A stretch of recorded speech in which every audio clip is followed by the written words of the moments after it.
कहीं पर निगाहें, कहीं पर निशाना, राजनीति इसी को कहते हैं।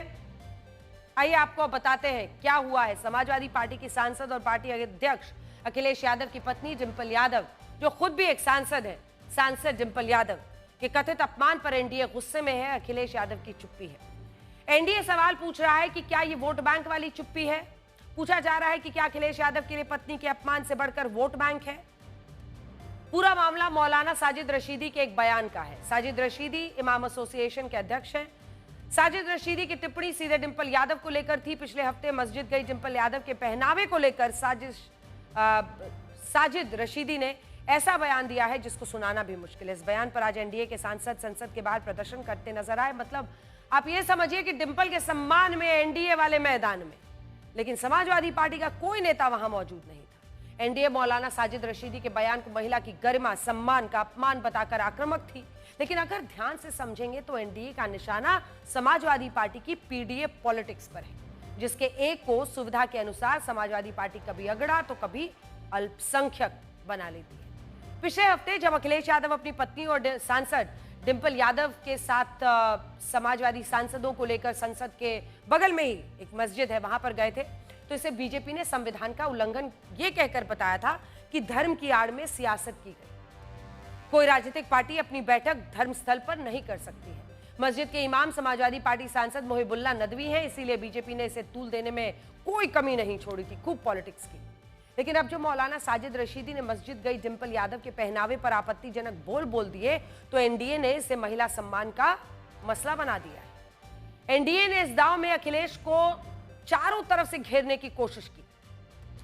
गौर करने वाली बात यह है कि जब समाजवादी पार्टी के सांसद रामजी लाल सुमन ने राणा सांगा पर विवादित टिप्पणी की थी, जिसका जोरदार विरोध हुआ था, लेकिन तब पूरी समाजवादी पार्टी उनके समर्थन में खड़ी हो गई थी। लेकिन अब डिंपल यादव के मसले पर समाजवादी पार्टी की ओर से काफी ठंडी प्रतिक्रिया दी गई है। खुद डिंपल यादव मौलाना के बयान का विरोध करने के बजाय बीजेपी पर निशाना साध रही है, दूसरे मुद्दे याद दिला रही हैं। अगर अच्छा होता जब मणिपुर जैसी घटना हुई थी, जो सोशल मीडिया में जिस तरह के फुटेजेस आए थे, अगर इसी तरह वो प्रदर्शन करती मणिपुर घटना को लेके, महिलाओं के साथ खड़ी दिखाई देती, और जिस तरह हमारे भारत में जो अभी जो सिंदूर की जो ये पूरा जो ये लड़ाई छिड़ी, और जिस तरह से भारतीय जनता पार्टी के नेतागण, बड़े बड़े मंत्री मंचों से किस तरह की बयानबाजी करी हमारे फौज के अफसरों के लिए, अगर उनके साथ वो खड़ी दिखाई देती तो मैं समझती हूँ ज्यादा अच्छा होता। हालांकि जब समाजवादी पार्टी के कार्यकर्ता के द्वारा मौलाना साजिद रशीदी के खिलाफ एफआईआर दर्ज करा दी गई है, लेकिन मौलाना साजिद रशीदी अपने बयान पर कायम है और वो अपनी टिप्पणी को आपत्तिजनक नहीं मान रहे। मैंने ऐसा कोई अमर्यादित बयान नहीं दिया है। मैंने इस्लामिक मान्यताओं को सामने रखते हुए ये बयान दिया है और मैं अपने बयान पर अडिग हूं। सब सियासी लोग हैं, सियासी रोटियां सेकने के लिए, अपने वोट बैंक को सीधा करने के लिए इस तरह की बातें कर रही हैं। मैं इस्लामिक विद्वान हूं, तो मैं मस्जिद के लिए बयान क्यों नहीं दूंगा भाई?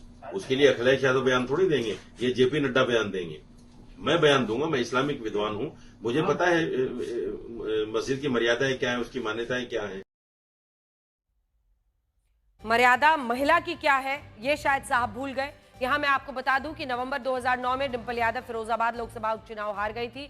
ये सीट उस समय मुलायम सिंह यादव का गढ़ हुआ करती थी। इस हार को मुलायम सिंह यादव पचा नहीं पाए। सोचिए, डिंपल की चुनावी हार सम्मान का मसला था, लेकिन आज साजिद रशीदी के बयान पर समाजवादी पार्टी तूल नहीं देना चाहती, लिहाजा एनडीए को मौका मिल गया। इतनी अभद्रता एक महिला के साथ हुई, पूरा का पूरा विपक्ष चुप बैठा है। इस चुप्पी के खिलाफ एनडीए के एक सांसद ने यहाँ पे कहा है कि ये तुष्टीकरण की राजनीति नहीं चलती। कितनी अजीब बात है कि तुष्टीकरण की राजनीति को बढ़ावा देते हैं स्वयं उनके पतिदेव भी।